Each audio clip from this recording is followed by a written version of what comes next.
Aujourd'hui, c'est la Journée internationale de la femme, donc tout spécialement, pour cette première capsule, on reçoit Caroline Cody.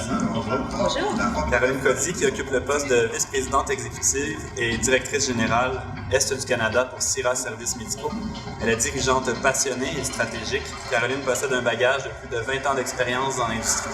Caroline a gagné de nombreux prix, pour en nommer que quelques-uns. Elle est lauréate au top 20 des personnalités de la diversité au Québec. Plus récemment, le Comité national des femmes des Nations unies lui décerne un prix et on la hisse au top 100 des femmes les plus influentes au Canada. Caroline, bonjour Laurent. Ça va bien? Je vais bien, merci de me recevoir. Ça fait plaisir. On est présentement dans l'escalier de l'appartement de Coco Chanel à Paris. Est-ce que tu pourrais nous parler un petit peu de pourquoi on a choisi cet endroit pour l'interview? Alors effectivement, j'ai suggéré le musée Grévin qui est une reproduction de ce mythique escalier qui se trouve dans l'appartement de Coco Chanel rue Cambon à Paris parce que Coco Chanel est une pionnière de l'entrepreneuriat féminin.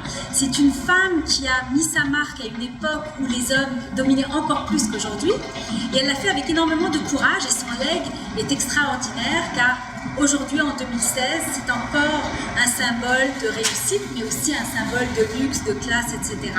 Alors, je voulais rendre hommage pour la Journée internationale de la femme. Je pensais que d'être dans l'escalier de Coco Chanel, c'était une façon d'honorer. Excellente idée. Donc, on va commencer avec les questions du public. On a Magali Olivier avec la première question. En 2015, vous comptez parmi les 100 personnalités féminines les plus influentes au Canada. Quel est le secret de votre réussite professionnelle? Et comment conciliez-vous épanouissement professionnel et personnel? Alors ça, c'est la question qu'on me pose très souvent parce qu'effectivement, l'équilibre, comment tu fais pour retrouver un équilibre alors que tu as ton travail, CIRA Services médicaux, que tu as ta fondation, la gouvernance au féminin et que j'élève 2 enfants qui sont maintenant des adultes de 18 et 20 ans qui sont tous les deux à l'université, mais évidemment qui exigent encore beaucoup de mon temps puisque je les élève seuls, leur papa habitant sur un autre continent. Pour moi, c'est vraiment travail acharné. Donc, je suis quelqu'un qui adore ce qu'elle fait dans toutes les sphères, ce qui fait que de consacrer le nombre d'heures nécessaires ne m'a jamais dérangée. J'ai jamais non plus cherché à faire vraiment une délimitation très marquée entre ma vie personnelle et ma vie professionnelle. Alors ça a été une aussi des clés de mon succès, c'est que je me suis toujours grandement impliquée dans la communauté. J'ai voulu faire une différence autour de moi. Au passage, j'ai rencontré des gens formidables, j'ai appris des choses énormes.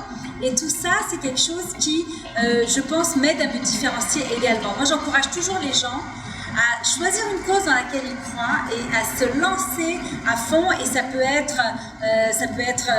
le cancer, ça peut être les enfants, les femmes, peu importe, l'Alzheimer, ce qui vous touche personnellement. Parce que si on va passer des soirées dans des réunions de comité ou de conseil d'administration, si on va se lever tôt le matin pour faire ça avant d'aller travailler, autant que ce soit pour quelque chose qui nous passionne.